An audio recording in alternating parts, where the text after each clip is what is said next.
Throughout our lives, some of us are lucky enough to never require any kind of major surgery.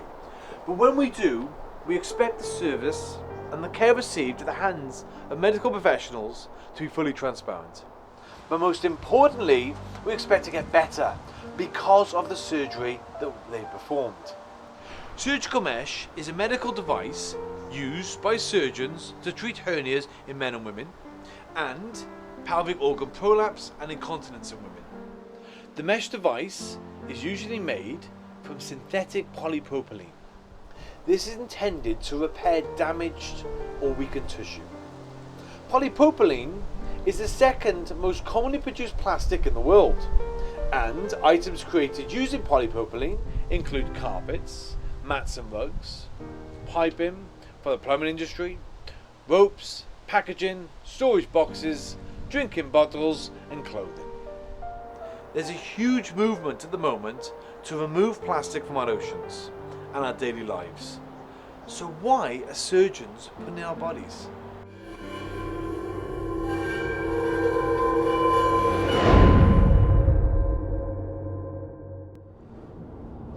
Today I'm on my way to meet one of the trustees and founding members of Mesh UK Charitable Trust, Candia McCullough. Candia is one of many people who've received surgical mesh implants during surgery, and over the next 3 days I'm going to stay with her and her family to find out her story about how mesh has affected her over the past 10 years and the work being done by the Mesh UK Charitable Trust to aid and assist people in a similar position. So a couple of weeks ago I got talked to a lady called Candia McCullough, who told me a story that I can only say was actually heart-wrenching. Something I didn't believe would be possible in the UK, and something that's lasted over 10 years. So 10 years, what I could say is being a victim to something called surgical mesh, which is used in many surgeries throughout the body. So we're now going to hear Candia's story, what happened to her, what she's doing about it, and how not only does it affect her, but it affects thousands of people in the UK on something that is now banned in certain countries worldwide. So, Candia, thanks for letting us obviously come to your house to obviously speak to you. And our main objective obviously is to get this story out there and you explain to everyone what you've been through. Before we actually go into everything and what's happened to you, just tell me a little bit about yourself and how life was before. Before I had any mesh, I had a full life as a mum of 3 children going to school. I was working full time. We had the opportunity to then move to Paris, Gay Paris, and have a different experience of life. So we jumped at the chance. It was something that we all wanted to do, and we went over to France. And I had some issues then that started to happen. So I only had a heavy period. I mean, yes, it was heavy, but it wasn't life-altering at all, any stretch of the imagination. So I went to the doctors, then got referred to the British Hospital of Paris. Eventually I met the consultant who diagnosed that I had adenomyosis, which is the cause of the bleed. So that's what I was diagnosed. He said, you have a disease. So of course my natural reaction is, get it out of me. What are we going to do? You know, that sort of thing. You know, can we get it? Can we get it helped? And we then went on to offer a hysterectomy through the vagina and taking the uterus away, but keeping my ovaries. So I really trusted what he was saying 100%. You know, we're talking gynecological area. And how long ago was this? So this was back in 2000 and the end of 2007. I got diagnosed with adenomyosis. And I was 33 at the time of having the operation, which was in the April 2008. And when I woke up from the surgery, he said everything went well, and he said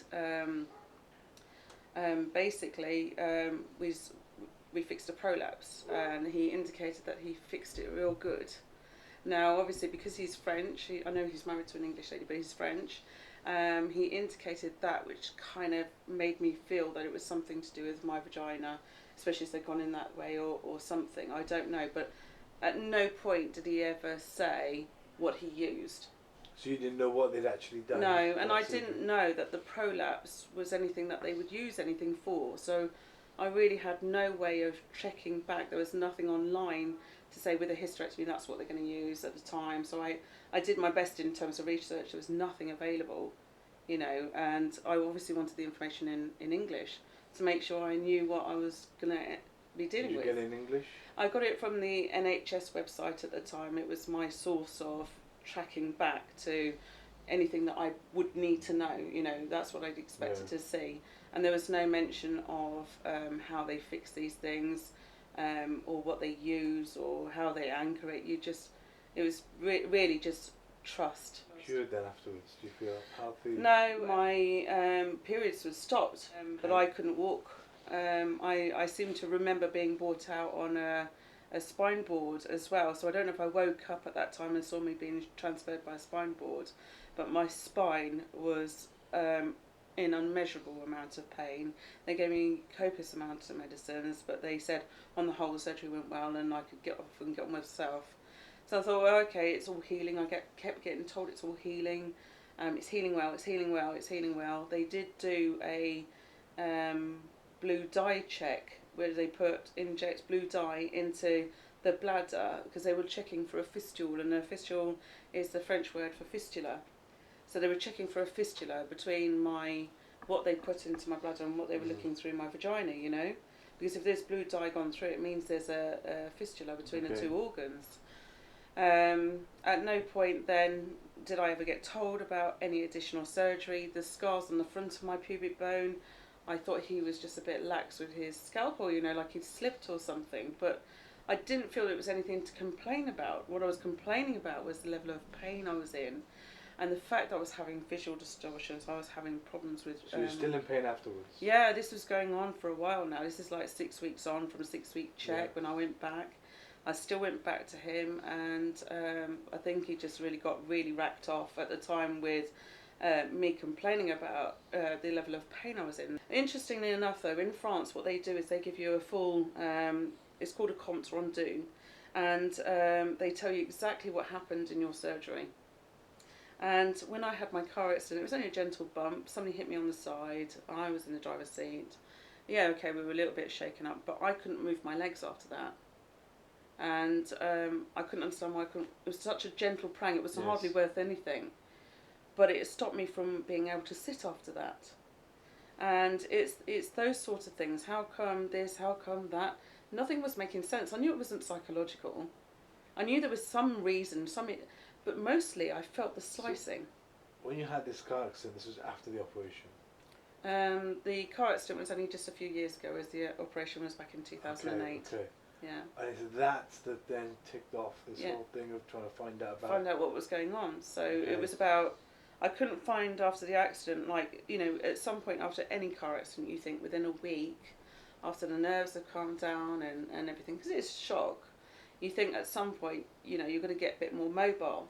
Only I couldn't sit, and this was going on for about 7 months. So as much as this sounds really bad, I actually took my iPhone and photographed my lady area and saw that it was completely like bruised, like red, blue, you know, like a fresh wound or something, but it was an open wound. It was underneath the skin, so you could see that it was all very badly bruised, but no blue. It was still very red and angry. So I thought, well, I'm seeing something now that was disregarded as an invisible illness like fibromyalgia and things like that.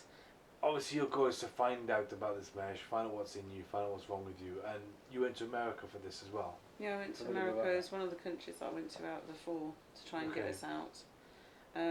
So I went to one surgeon who was heavily promoted on another group page to removing mesh and helping these ladies over there. So I was encouraged to come over and meet with this surgeon to try and get the answers. And I was quite pleased at the start because, you know, obviously from the symptoms, from the drawings I'd sent, she kind of confirmed that I had a ProLift fitted. Okay. ProLift is another type of mesh, but I understand it's like one of the biggest pieces that do an awful lot of damage anyway. Is it still plastic? Yeah, it's still plastic. It's still polypropylene, unless it's the sort of thing that it looks like. So it's like that, but it's like that, but it's a bit more solid. Very, very sharp. They use it as underlay for carpets. It's used for drinks bottles.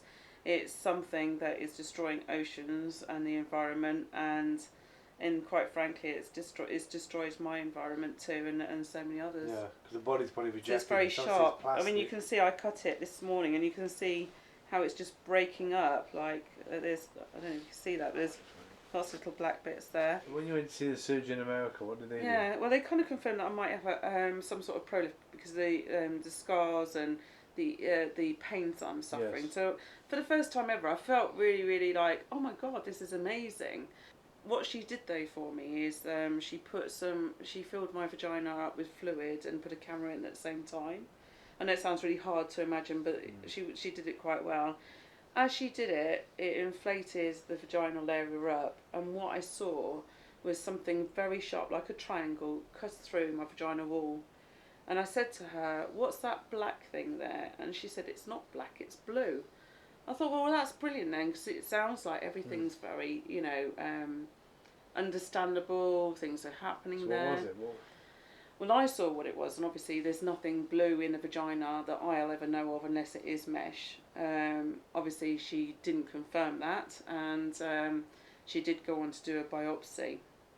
The biopsy was like she snapped a bone fragment or something inside the vagina area. It was very, very sharp. She sent it off for analysis, it came back no mesh.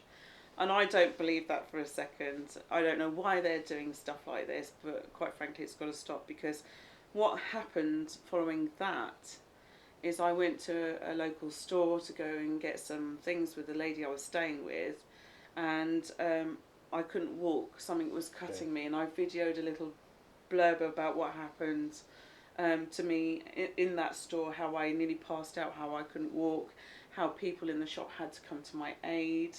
And I quite frankly needed to go and seek help. Obviously, I couldn't go back to her. I had to go somewhere else. So I did see another surgeon when I was out there, because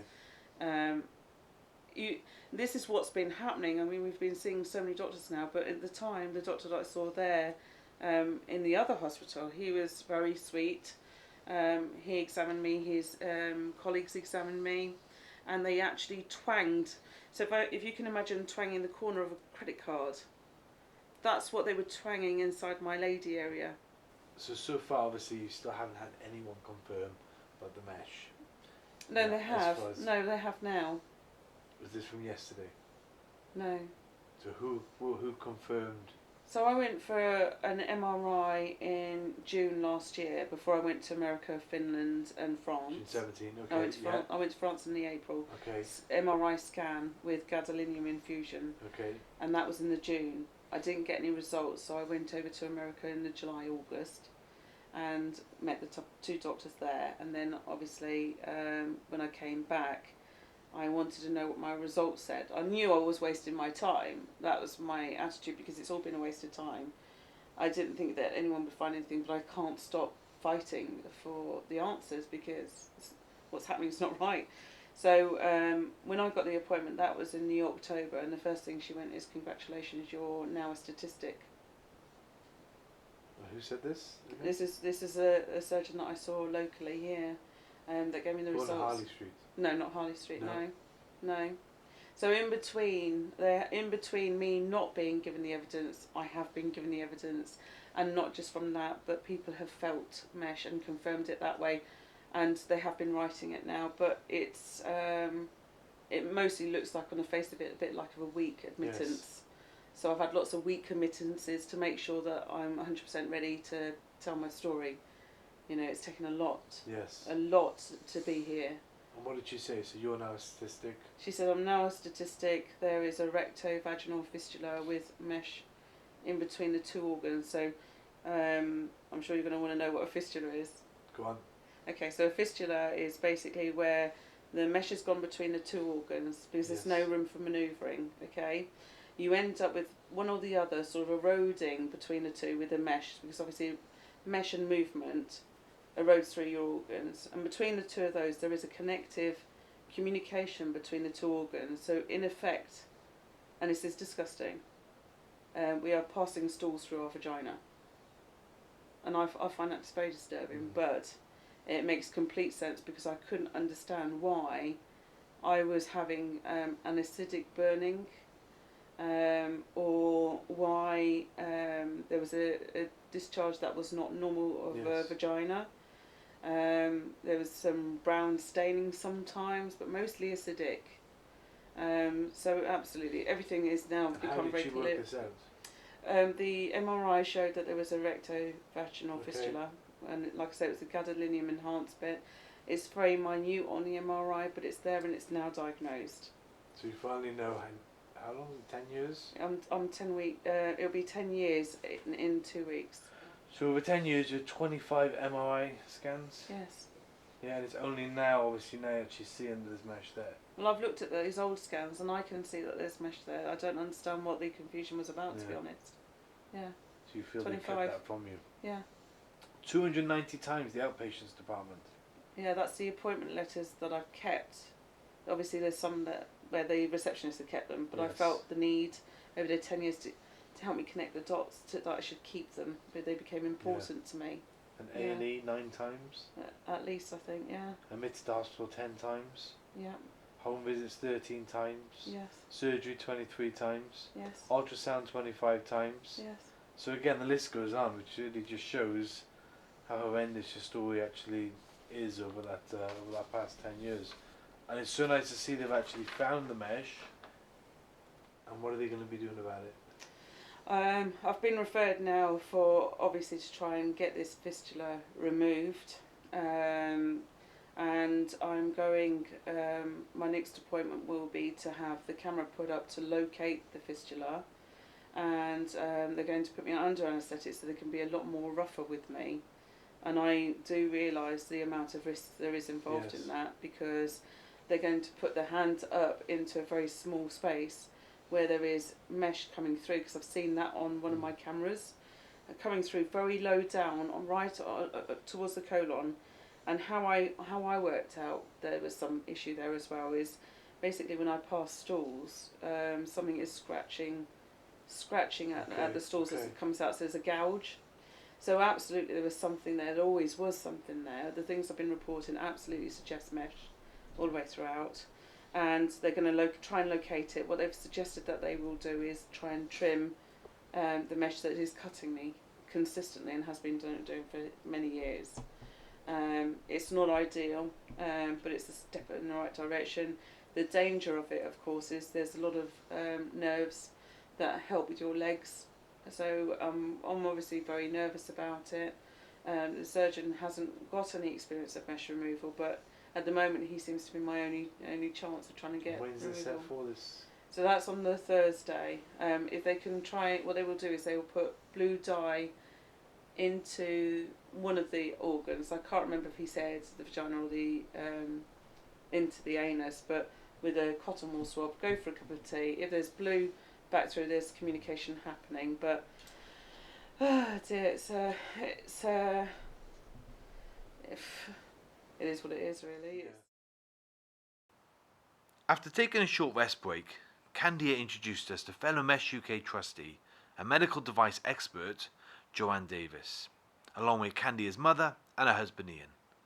This allowed us to see how Candia's mesh nightmare has affected those closest to her. How did you meet Joanne? Very interesting story, actually. Because I was on Twitter as Ophelia Payne, and I'd found out that I'd been lied to badly. So obviously my tweets at the time were a bit bullshit, if you like. Yeah, we're going down to Torbay and we're having a mesh meeting to get people to come and things like that. The last thing I expected is somebody from Medical Devices to say, "Can I come?" Because obviously you don't know who it is. What's Medical Devices? What's the... It was Isomed, wasn't it? Well, I work in the medical devices industry, yeah. So at that time I was absolutely petrified because of everything that I'd been feeling from the medical profession. So of course when somebody from Medical Devices and you don't really know what they do, who they are, and they're saying can they come to a mesh meeting to meet mesh victims, you don't know if they're I thought he was a spy. No, I didn't. I thought you were a hitman. It was a hitman. Why did you want to come along? Why? Because it's... I don't know, how to explain that. Just to help people, really. Yeah, that's good. Yeah. Okay. And now you're here today, and obviously there with Mesh UK Yeah. and helping with the cause. And your experience with medical devices, devices. And what's your feeling on Mesh? Have you come across Mesh with what you've been doing directly? I haven't manufactured mesh, no, but I've been in situations where the manufacturer doesn't know what materials in the implants. It's we shocking, don't know. We don't know. No, and would Mesh have gone through any testing? Yeah, probably polypropylene was tested in human beings for devices that don't contact the human body. Okay. So this might have been in a device, let's say like a pacemaker, there could be polypropylene inside it. Well, that's okay, it's not going to harm the patient. And the device is a lifesaver, so the benefits outweigh the risks. Ah, that's But, how they would yeah. okay. But with a device like Mesh, no, the benefits can't outweigh the risks. Yeah. And you would have Mesh in you? No. No. Would you? No, not from what I've heard so far. Not so far. And how do you, obviously this is your mum? Yes. My mum. My mum Anna. Obviously he's always been through an awful lot in the past 10 years. How does that make you feel? Absolutely. Devastated. I'm going to start. Sorry. Because we've all suffered. Sorry, I can't speak. It's okay. We've all suffered. Watching her suffer. Knowing what she was going through. She was never sick until she went to Paris, where they operated on her.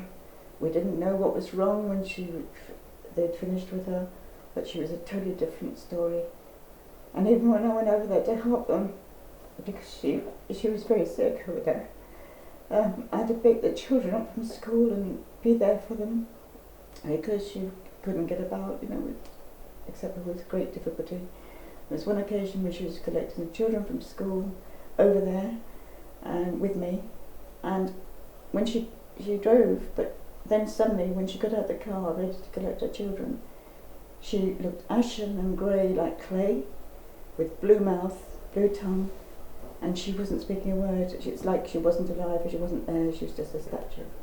I've never seen anything like that in my life, and I don't want you to say it again. Let's say it one more time. And that was a few years down the line, where we were just busy chatting and everything else, and she was doing washing, I was doing the drawing up for her, and she went like that again. And she didn't, both occasions she didn't even know that she'd done it. And yet the doctor said to me, he took me aside and said, "Do you think that that's in her head?" I said, "It could not be in her head," because she didn't know, and I told her about those two occasions. She's been sick really ever since, and then one time she even became bedbound, for several years. I don't know how long it was, but it seemed like a lifetime.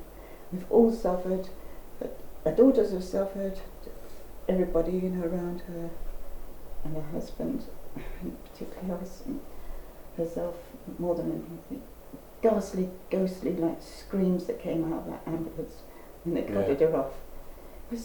It wasn't human. Yeah. It was just, it still wants me now, but thank God she's not bedbound anymore. But that's not really anything. They just don't take her seriously.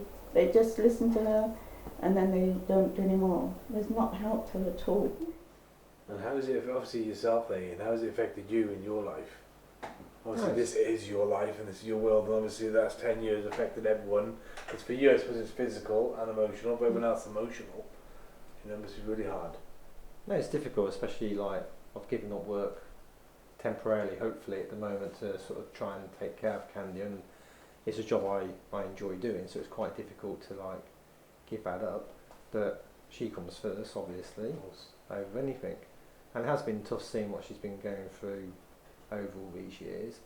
And for me, it's like she needs a better quality of life, and we're hoping some surgeons will give her some quality of life back, because we've got hopefully a long future ahead of us together, and that's what we need. We want a quality of life so we can go off and do things together. But it's been a very tough few years. We split up over it. I stayed in France, she came back here to be with her mum, but in the end I had to come back. So I quit my job in France to come back to try and help Candia and the kids. Yeah. Obviously we lost out, we sold our home and everything, so yeah, we lost our home. I mean, we didn't want to come back. We wanted to live our lives in France, so it ruined dreams, ambitions. Yeah, because we were only there for like 2 years, really. Would you ever go back? Not now, no, but No. it was a good I'm not career fit enough to move. be there. Yeah. It was a career move at the time. Culture change, learn a language, and it's very interesting. It's something totally different to what we've done before. And I think if Candia hadn't got sick, we would still be there today. Yeah, sure. Surgical mesh is used for hernias, and we're here with Richard, and we're going to discuss how surgical mesh affected him in the same way like it does many people. I've had 4 mesh implanted into me now, 2 different types, 2 laparoscopically and 2 by normal surgery. And yet, even though after the first and second implants I knew I was in more pain than I was before, the surgeons kept putting it in. And by then I was dealing not with the, should we say, average surgeon, but one of the top of its field in South Wales. She had multiple operations. And had multiple operations, and that surgeon should have known that there were cases arising where mesh was reacting with body fluids and producing unfortunate outcomes. Pain, considerable pain, disablement. And yet he continued to put the mesh in me. And it was without my consent, in the sense that I had never been told they were using mesh, so I couldn't give my consent to its use. The law requires that a surgeon obtains informed consent before a procedure, but to give informed consent you have to be told exactly what is to be done. When you trust somebody as much as you trust a surgeon, one of the most painful things there is emotionally is to find that trust has been destroyed by their having misled you. But that's absolutely what happened in my case, and that hurts as much as the pain itself.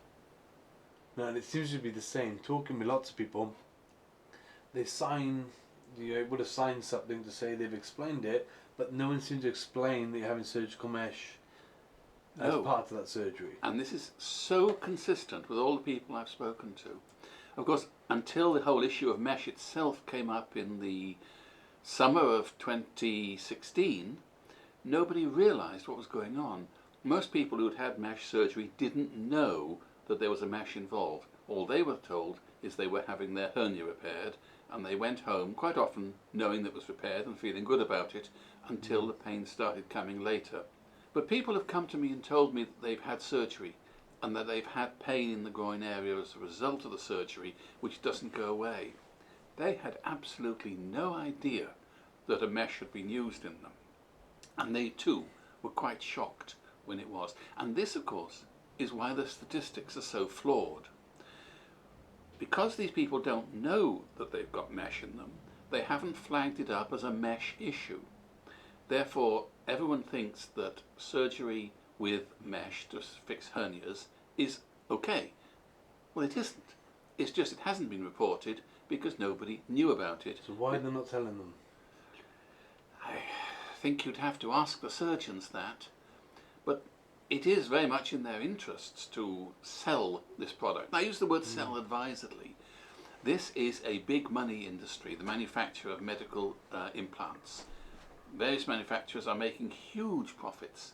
Those profits spill over into the rest of the industry.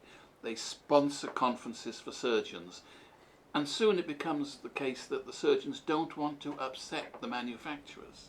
Do you think they know what they're doing? I think they have known what they've been doing for some time. It may perhaps have been a little longer for them to realise than it should have, but by now they understand. Certainly after the publicity that came out in 2016, they will definitely understand. And yet they're continuing to implant them, specifically because if they stop now and say there's a problem, they will immediately identify the fact that there always was a problem, and perhaps it was their failing in not noticing it, but certainly their failure in not telling the patients what the risk really was, and the fact that in many cases hernia mesh, once inserted, cannot safely be removed. The Paritex type of mesh, it works like Velcro. Individual micro hooks embed into the body itself. Removing those is a highly risky operation, as any surgeon, even those who've done it, will tell you. Yeah, we found that a lot speaking to people. It cannot be removed, or maybe parts of it, but again they're never recovering, they'll never be the same. I will never be the same. I had a lot of expectation in life to keep going for quite a few years yet, I've had to close down most aspects of my life. I can't do very much work-wise. I'm still trying to do what I can, but it's extremely limiting. Yes. The doctors are meant to get this consent. They clearly haven't got it, and yet nobody is taking action. Again, this is news to me. The whole surgical mesh. Before this, I had no idea. I had no idea how it was used, and the devastation on people's lives. Well, to be fair, we must be, it doesn't affect everybody in the same way. We think it affects about 25% of the patients, of whom about 2/5 will have a severe problem. I've explained that because of the fact that they don't know they've got mesh, it's not really collated and identified as being a mesh problem. But those problems certainly exist. We don't fully understand the mechanism by which some people are affected and others not. Certainly there are cases of bad surgery. There always will be. But I was fortunate. I had a top qualified surgeon, expert in his field, no question about it. So in my case, we cannot blame the actual surgery. But it seems to me, from talking to people and listening to them over the whole country really, the impression I am getting is that we are looking at something not unlike the allergic reaction that some people have to various food types or other things. There's a foreign object being put inside the body, and the body will in some cases react to it, in other cases won't. If it reacts to it, it produces a toxin, inflammation. This is what you're feeling the pain from. But that toxin seems to have other effects around the same part of the body. Now, it wouldn't be appropriate for me to describe those in detail on camera, but if you think about where a hernia is in the body, it doesn't take much imagination to work out exactly what is affected. The result of the reaction produces something which then reacts with the mesh itself. In a sense, that's exactly what the body wants it to do. It wants to destroy the mesh. But it's ending up not as a soft, supple piece of plastic that you saw going in, but as a hard, brittle piece of plastic which is capable of breaking and having sharp edges and digging into other parts of the body because it has a sharp edge. So in those people's cases, because they react to it, and we don't know which people react and which people don't, it's unpredictable, just like it's unpredictable as to who will have a particular type of food allergy, say dairy or something like that. Nobody can plan that. You've got to accept that it's a risk, and you've got to be able to deal with the risk. But with mesh, you cannot deal with the risk if it's implanted in a way that you can't get it out. Day 2 of my time with Candia started with a promotional photo shoot, taking part with several women who've all had surgical mesh implanted during their surgery. The photographs taken today will be used as a visual impact piece for the official launch of the Mesh UK Charitable Trust. The use of fake blood on the hospital gowns is to highlight the areas where mesh has been used and the areas of pain felt by the women who've had it implanted. A report published by the Department of Health and Social Care noted that of the 1,500 mesh implant surgeries that take place every year for pelvic organ prolapse, around 200 patients have a range of adverse effects. That equates to a 15% failure rate. Afterwards, I had the chance to sit down with the women taking part in the photo shoot to hear about their experiences with mesh. So you just come in now, obviously, from doing that publicity photo shoot. Obviously, it was interesting for you guys put the gowns on and obviously put the blood in certain places to show where you've had the surgical mesh. Now, Ingrid, I noticed you had blood all over you. It's like a big, like a stripe almost from one side to the other, where other people have the little patches. What was that all about? Why did you have so much? When I had the TVT fitted in 2010, I woke up from in recovery, and I was in an absolutely excruciating pain. And at the time, it was just a very short window. I just accepted, okay, you've just had an operation, you are in pain. And I went up into the ward, came round, went up into the ward, and about 1.5 hours later, after coming up, and I was really, I could describe it as very bad period pains, and then I had a spasm on my left side, that went right across, and I wanted to, I wanted to sort of hold it to stop it, and I pressed my hand on it, and it felt wet. And when I drew them up from the blanket, my hands literally were full of blood. Yes. I can't walk stairs very well. I can't cycle anymore. I used to cycle everywhere, and that's the injury I live with. But I'm not in a wheelchair. I don't have to use sticks to walk, and I'm fit enough to do this because I want to raise awareness. It's making people aware, isn't it, that what we've been through, and each of us are individual people with individual cases, and not everyone has the same symptoms, but they're all very connected, whether you've had vaginal, or mine is supposedly a hernia mesh. Everybody's different, and your symptoms are different, and you cope differently. We all have a different coping mechanism. We all know that. Everyone copes. Lots of people I've found, and that's been involved with the Mesh UK group, the depression, because it really gets to you. When did you have your operation? In 2012, I had what I think was a hernia mesh. I'm not 100% sure because I had breast cancer, and I only found out by accident that there was a hernia there. I was told from the day of the operation that the pain that I was experiencing was nerve pain. I jokingly said to the surgeon, "Have you left a scalpel in?" I couldn't put my left leg to the floor. From that day, I have no diet. I can't eat properly. Can't always drink fluids. I'm in and out of A&E, and there are points where, and the way I look at it, I was guided to Mesh UK because I was at a point in my life I didn't think I was going to be able to get through to the next day, because I felt that the so-called professionals, they just weren't listening to me. It was all in my head. It's made out, even to the point of last November, and I was at a very, very dark place, and I found Candia, which was so lucky, because that was the day that I had decided that I wasn't going to take it anymore. No one was listening to me. I was just totally and utterly felt that it's just all in your head, and I've been made to feel like that, to the point where the surgeon said to me in November last year, and this was my major turning point, the mesh dissolved after a year. It doesn't dissolve. It doesn't dissolve. Whoever's seen your CT scans, they're just saying that it's there, and it's not there, and it is. And I found more information with the support that I've had from the group, hence my, our photo shoots earlier showing, because we want people to be aware. I don't know if there's no confirmation that I've got mesh in my breast. If it wasn't for this lovely lady that gave me that information, yes, you have. Yes. Don't you think you need honesty from the doctors themselves? Because to a recent thing that happened to me was a friend of mine was told that he had a hernia and needed to go in to have an operation.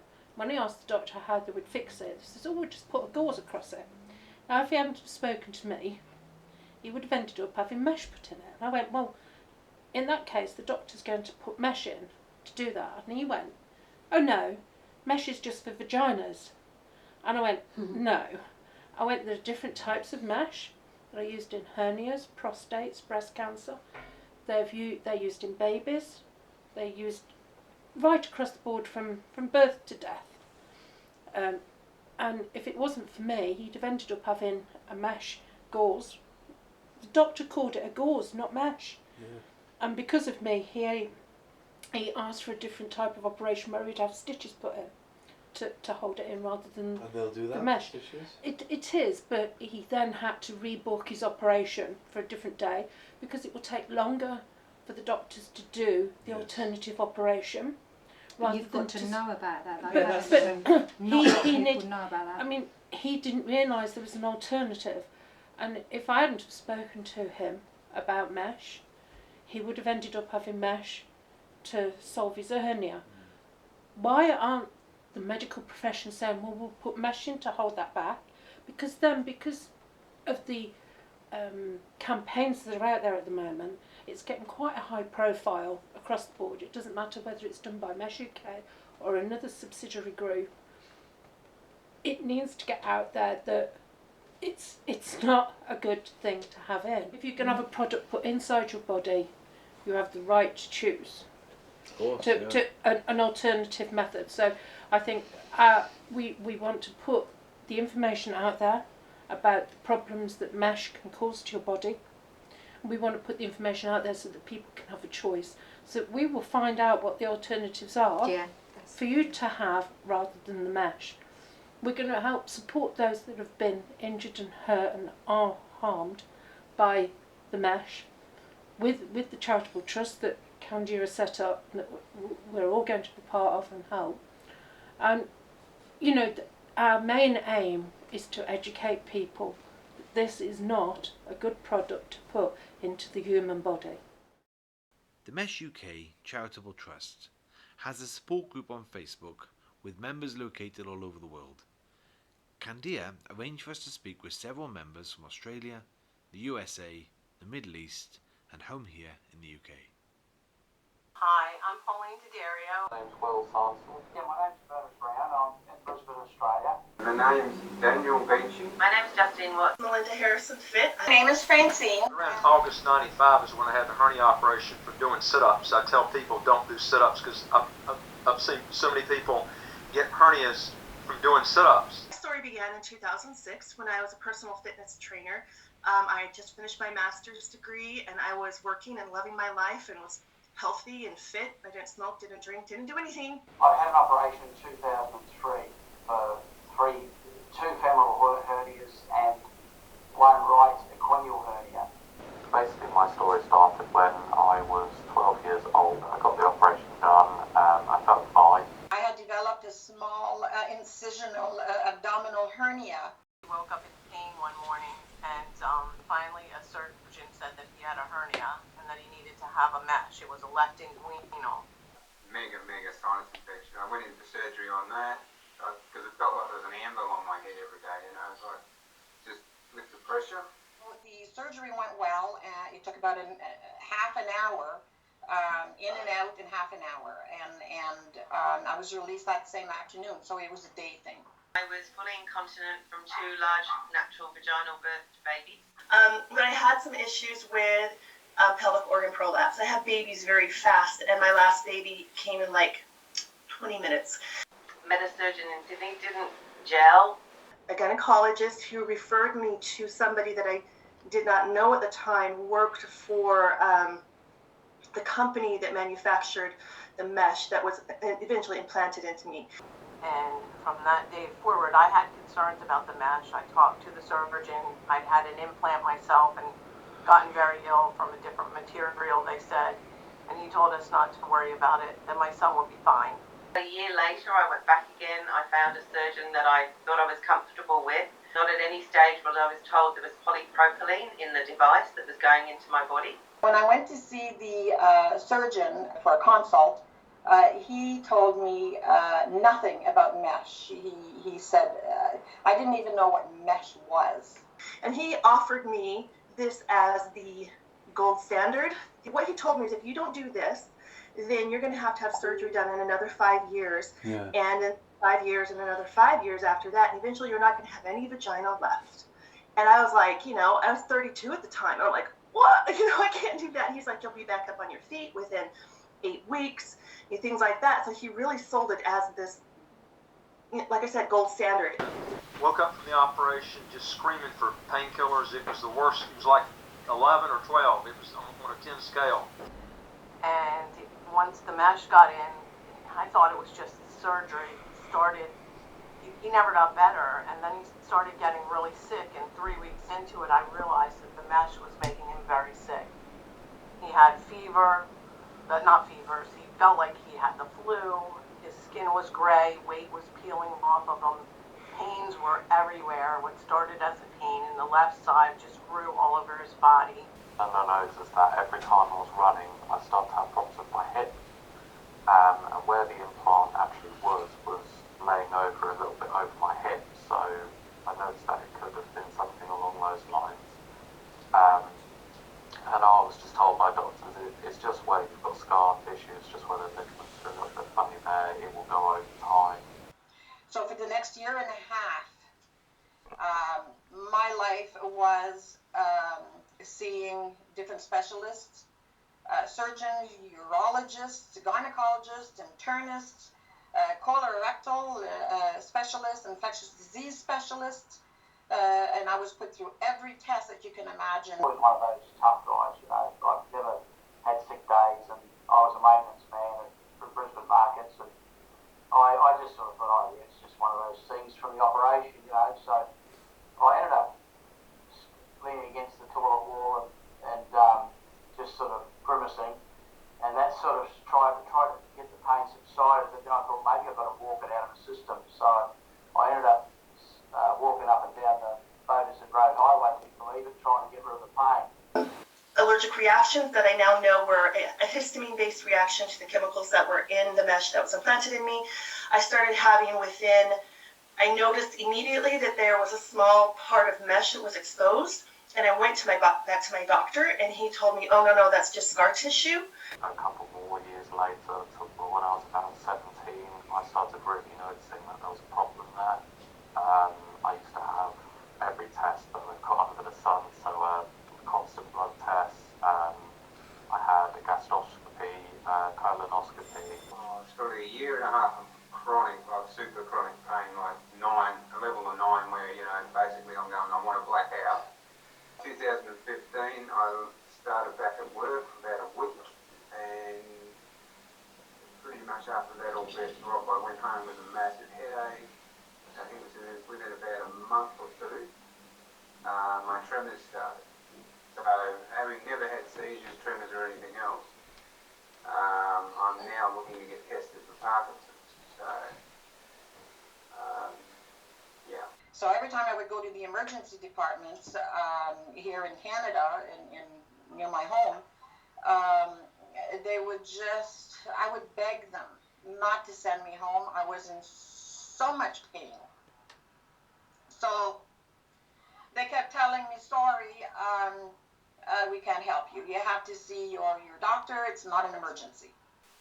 I spent about 2.5 years in bed. I had symptoms of chronic fatigue syndrome, fibromyalgia, chronic pain, chronic tiredness, and a general, systemic unwellness. 3 years later, I was diagnosed as diabetic. I had to have a right-hand hip replacement because I had like a CBUS type infection. So I ended up having what they call the Birmingham hip. Funny enough, it's the best part of my body. And the surgeon actually said, and the anaesthesist said, something's going on down there. He didn't really describe to me. I remember him saying something's not right, down there when he did the operation. I started getting electrical feelings down my leg. It felt like I was literally getting electrocuted. It was really awful feelings. And then I had pain going down my leg, my back, and it got worse. And the doctor did nothing. He said he repaired my hernia. I went to Duke Hospital, which is one of the best hospitals in the whole U.S. And the doctor there said, Tom, he says, I can't do anything. He says, it's like cement. You can't take that stuff out. Get used to it. It's part of your body. I could no longer work as a physical, a personal trainer. I couldn't be in the physical fitness industry anymore. I had to quit that. I went back to graduate school to earn a PhD. And during this time period, I'm going to physical therapy. I'm going to doctor after doctor saying, oh my gosh, I hurt. It hurts here. Just your typical standard. Now I know their standard mesh pains, the pelvic pain, the pudendal nerve damage. My sister and I started doing online research, and we came across hernia complications. When I went back to see my surgeon, I asked him if he had used a hernia, because I didn't know. So he confirmed that, and I asked him, look, could it be the mesh? And he said, no, absolutely not. They are safe. So when I told him about the information that we found on the internet, he just said, well, you can't believe everything you read on the internet. I started looking for answers in 2015 when it got really, really bad. Went to an endocrinologist about my thyroid problems that were developing. Not at any stage did anybody relate this back to the transvaginal mesh implant I've had. And at the end of the day, even with my own GP who I'd known for years, the end result of any consultation I had was, we think it's time for a psychiatrist now. I started, there was no light at the end of the tunnel. And I thought of ending my life because I couldn't get any answers from anybody. I had no social life. I had no personal life. I just couldn't function. I was bedridden for days. All I could do was rock myself and cry. But my surgeon was in hospital in Victoria, and he removed mesh and also resected trainers from my pelvis to help with pain management. Because I was just getting up in the morning screaming, and wondering to make it through the night. I went back to my original implanting surgeon, and through gritted teeth he said, "Oh, I don't think I can do the tests you need before your trip back to Bali. I'll just refer you to my colleague." So his colleague saw me. He performed a cystoscopy, which is a probe up the urethra. As he was looking at the scan, looking at the screen, I saw his face just drop. And I sort of questioned him. I said, "Doctor, poker face, what's going on?" Grabbed the screen, turned it around, and it was a mass of white and blue. And my words were, "What the fuck is that?" And his face just stayed steely. So I hopped off the table. He eventually came into this cold, dark room and proceeded to tell me that there was a class action against the transvaginal mesh, and I might go and have a look at that. And then he talked about my surgery possibilities. Bottom line was several surgeries within a year's recovery minimum, and probably a permanent catheter for the rest of my life. And eventually it was when I moved to Florida that a doctor here said, "Oh, that's mesh erosion." I had one of the leading urogynecologist instructors. She heads the medical school program at a very respected medical school, and she diagnosed me. And when she brought me back into the office where they were talking, she started crying. The tears out of her eyes. She told me about my injuries, and she's like, "I don't know anybody who can help you." And then she said to me, "This really concerns me," because she knew the doctor who implanted the mesh and knew that he was a prefect for the company, meaning he taught people how to do this. Very, very high-skilled doctor. If a doctor of this caliber implanted mesh into a young woman who doesn't smoke and doesn't drink, doesn't have diabetes, isn't overweight, all of those things, if this can happen to you, what does that mean for everyone else? I had the mesh taken out about a month ago. I'm still in the rehab process. I do feel relief right now, but from taking the mesh out, this was like 6 weeks ago. Do you feel the difference? But I walked an hour tonight, so I'm gradually getting back. I think I can get back to swimming again. I am better than I was before, and even with the healing process going on. My mum found a post on the news saying that there was something along the lines of mesh, which I started looking into. Then I found Mesh UK, which kind of gave me a bit of an insight of what kind of symptoms people are having, and then it made me kind of realise, oh wow, like there's other people with the same sort of problems. After I found Mesh UK, I started looking more into it. Told the doctors I think it's something to do with the mesh, and this was only about 5 months ago that I told the doctor this could be the mesh, and the doctor did tell me that even if it was, there's nothing they can do, because by the time it's like now developed 6 years after I had it implanted, it'd be too developed into my muscles for them to actually remove it. It's been 2.5 years and he's not sick anymore, but he lives in chronic pain. He has left testicle pain, left lower abdominal pain. To be with a young lady hurts him incredibly. He can't do the physical things that he used to do. Mesh has taken over our life. Even with it out of his body, it's still with us every day. I live with it every day. It's the only thing I think about is that my son will never be the same again. That my son has to live in pain and I can't take it away. So, I've just been dealing with it. I've sort of read all the stories. I've joined the mesh groups and I've sort of thought, geez, I'm 65 this year, so I'm doing better than some of the poor souls, out there. And is there any chance of getting the mesh taken out of you now? I sort of got to that point where I thought, is it really worth the, the complications of having it removed? My groin, I've got it right across my whole stomach. I had some X-rays that showed the little tiny mesh all across my stomach and then going down into my groin area. And it's my groin area that's always been puffed up and bloated. Now it's been removed, but I'm wondering what's in its place. He tells me dissolvable stitches, but on discharge they told me that it was a propylene suture or a nylon suture, and I'm still wondering whether that's smacking against nerves or what's going on there. So it says when the pain comes up, the tremors come on. Yeah. So it may be just the damage is too much. So. And are you feeling any better? Oh, definitely. After mesh removal, because I get out and try and exercise through the pain, and I got some awesome pain meds for my naturopath, which I think without it I probably would have just died, or just taken my own life because it was that sinister. Such a small hernia that he was able to just sew it closed. I wish they had done this in the first place, I felt great. The pain was almost all gone. I thought I had my life back, but it was short-lived. The pain returned, same pain. So I reported back to the surgeon who had removed the mesh, and he just basically said, there's nothing more I can do for you. You'll have to see a pain management clinic again. What would you say to anyone that is about to have surgery, where they're going to have surgical mesh put inside them? Obviously they're thinking about how it can help them for the reason of the surgery. What would be your advice to them? Do your research, because there's like 120,000 roughly known injured in the US from mesh complications.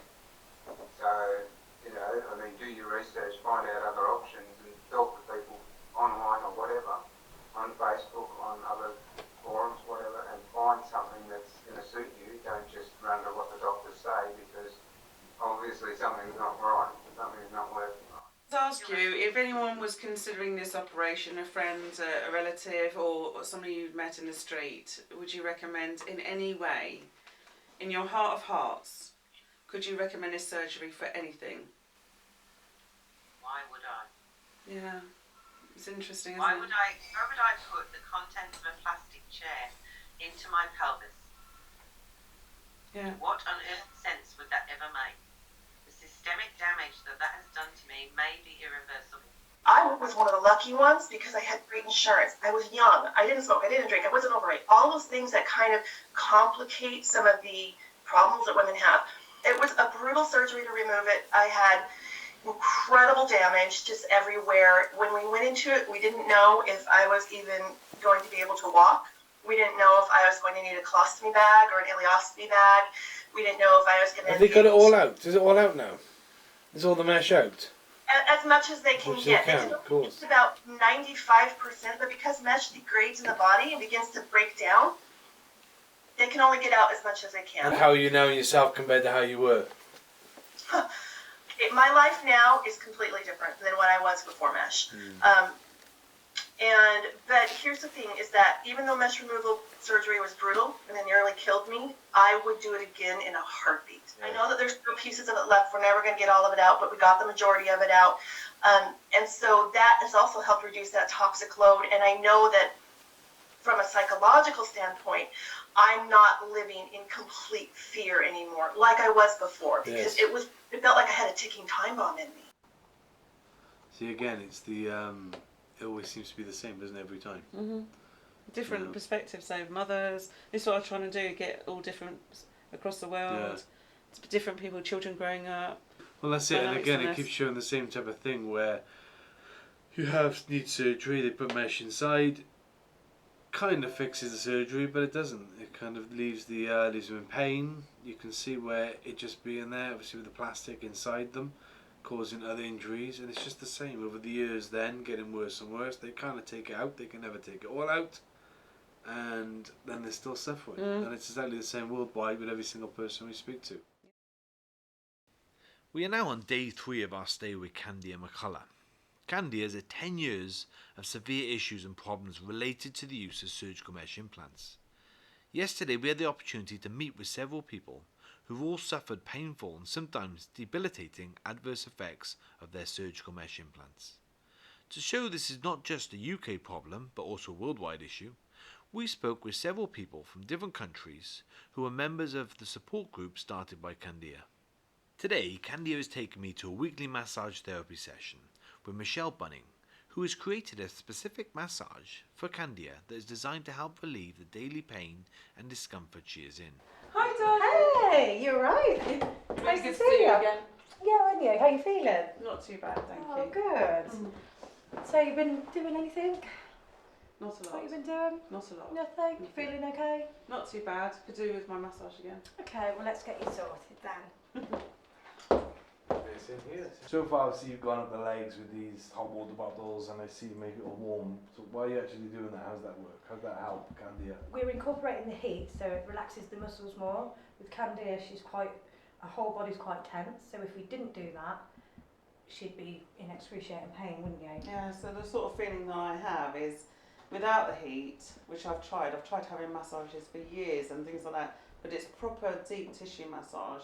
It's not anything that you'd normally come in for beauty. This is more about the health. So without the heat, how it actually feels to me is it feels like something is literally tearing rather than massaging. They're tearing the muscle off the bone. Does it actually help you having a massage? How does that make a difference having a massage? Well, throughout the week, I mean I come in here twice a week, but throughout the week, if I have the massage say on the Monday or the Tuesday, I then can move a little bit and I'm more comfortable and it helps me to sleep. So I know it doesn't sound like a lot, but it's about improving my life with what I'm going through. Yeah. You do this all the time, this is what you do every day? All the time, yeah. Massages, different people, different types of massaging. Yeah. So obviously...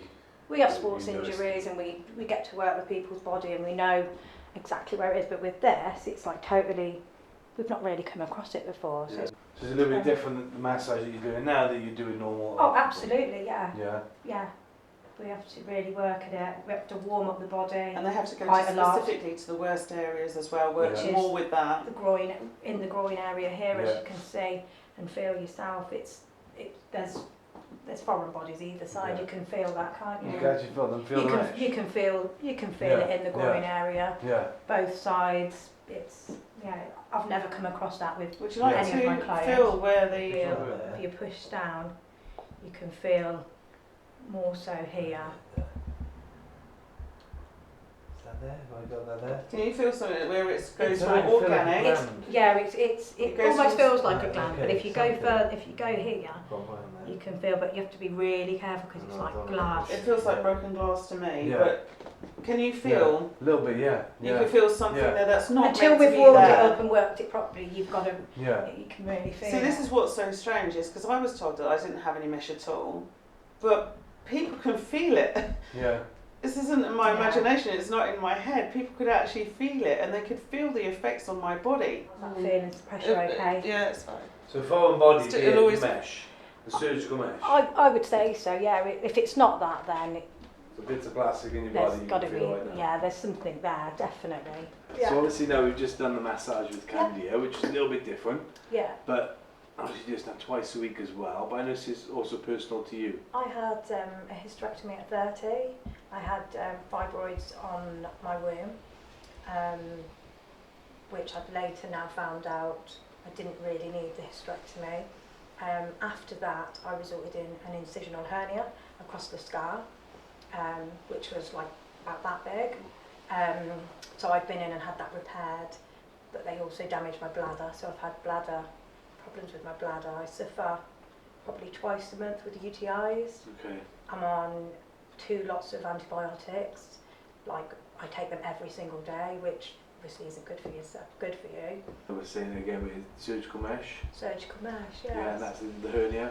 Across the hernia, yeah. Do you know how much mesh is inside you? No, I haven't got a clue. I've been to my GP and they're trying to pretty much say that it's safe and everything's fine, but it's not normal for somebody to have UTIs 2-3 times a month. Yeah. I haven't got a womb, but yet I'm constantly having blood in my urine. Everyone says the same things all the time. Yeah. You know, it just seems to be the common effects. Are you able to get the mesh taken out? Well, I've been to my GP, like I said, and he's basically said that it's safe and not to worry about it, but I'm not so sure. No. So I do need to push it really, but with everything else, when you've got UTIs constantly, it's draining. Yeah. And I've got 3 children at home, and I'm a single parent, so it's like, when would I be able to get it to account? Because I've got a scar from hip to hip from the operation, so they'd have to go back through there, and I don't know whether, obviously I need to have it done, but my GP doesn't seem to want to know. Have they got any answers for your other illnesses, or where the illnesses Nothing. They just basically said, oh, I've got, my urethra's short, and my bladder's, I've got an irritated bladder, which they fob you off with medication, but I don't want to be on medication. No, of course. And I know I've got the mesh, so to me it all points to the mesh. Yeah, it is another story. That's what we've been hearing, is these stories Yeah. about people's lives being turned upside down. Absolutely. I didn't, before I met Candia, I was suffering for like, I'm like 36, I've had the hysterectomy 5 years, and I just was just going on like with my day to day, being poorly and stuff like that, and it's only when like now this Mesh UK has come about that I'm thinking, well, I've got this symptom, that symptom, and it all seems to fit. So, and it can't just be a coincidence, can it? Have you had found support as well with Mesh UK? Yeah, I've joined the group and stuff. I speak to a few of the people on there and stuff. So yeah, I get support with them. After leaving the massage therapy session, Candia takes me into a home office to show me the scale of what she's gone through in the last 10 years. Folder upon folder of GP and hospital letters, reports, scans and more, all documenting the struggle she's faced. Right, so this is your outhouse. I noticed you've got so many files obviously here, and do you say these are from the last 10 years? These are all since hysterectomy. Okay. Okay, so this is the quantifiable amount that I've been through in visual techniques, so that you can see. I've kept everything that I possibly could. There may be some appointment letters that were kept by receptionists, and I couldn't get them back at the time. I didn't think it was relevant.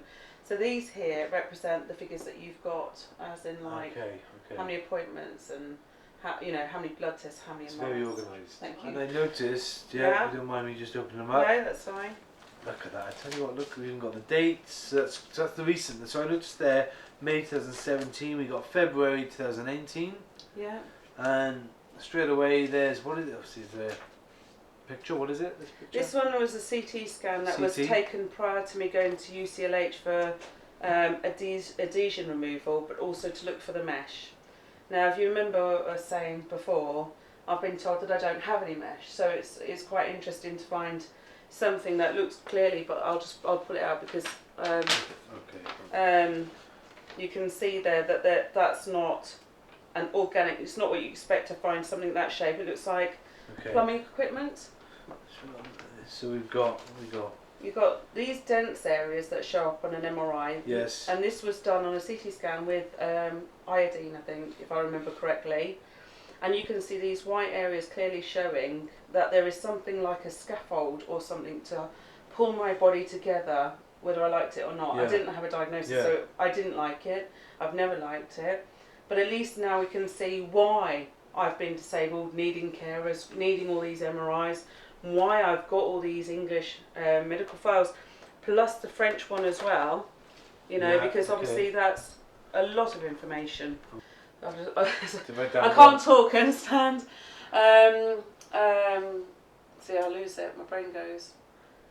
That'd be good, yeah. Why? I didn't even know about any of this, but why is this ever okay? I can't articulate this because it's still shock. Yeah, that's okay, that's okay. I don't see why they just couldn't be honest. It's the lies that's adding to the trauma. That's what you see now. Yeah. It's hurt, and just not physical hurt. It's the mental hurt. Obviously, over the time, it's been built up, and it's as I got this stage, obviously it isn't very nice. And you'll find this out now this week. I just want to find out. I want to get my life back. Yeah. Will it mean taking the mesh out then as well, and you're going to lose either or? I think it might result to that. You know, Yeah. I mean, that's So what's happening to a lot of people. So you might it's lose quite one reasonable thing, to expect that you're going to lose one or the other because it's but like you'll be in less pain I don't know what I'll be like. Is this because a thing? the mesh should be removed. Well, the point is that that's not the end of the story because we're talking about one section of mesh. Yeah. I've still got it all along my pelvic floor. I've still got it around my urethra and neck. I've still got it attached to my spine and around my Yeah. tummy. So I don't know whether I'll ever be helped, but I would Yeah. love it if someone could just take it all away. Yeah, yeah. Well, hopefully we'll see if they can. At least they're looking at you more now. You know, Yeah, they're I mean looking now for it's now documented, but a decade of hell is exactly what it's been Yeah. to everyone in my family and everything. Yeah. And Yeah. to watch them suffer as a result, I don't understand. Yeah. Sorry. Oh, good. Thank you. That's okay. No problem. Just got to give one of them because I hate crying and I need a hug. As I come to the end of my time with Candia, I can honestly say that my eyes have been opened to the devastating effects that mesh has had on her, her family and others around the world. Whilst there's no doubt that doctors and nurses at the NHS do an incredible job, there are times when practice and procedures go wrong. And this is a clear example of that. Due to the rising number of mesh implant failures being made public, the use of mesh in the UK is now under intense scrutiny. As of November 2018, Candia continues to help people affected by the mesh implants, whilst continuing her 10-year fight to have her own mesh removed, enabling her to once again live a normal life she once enjoyed.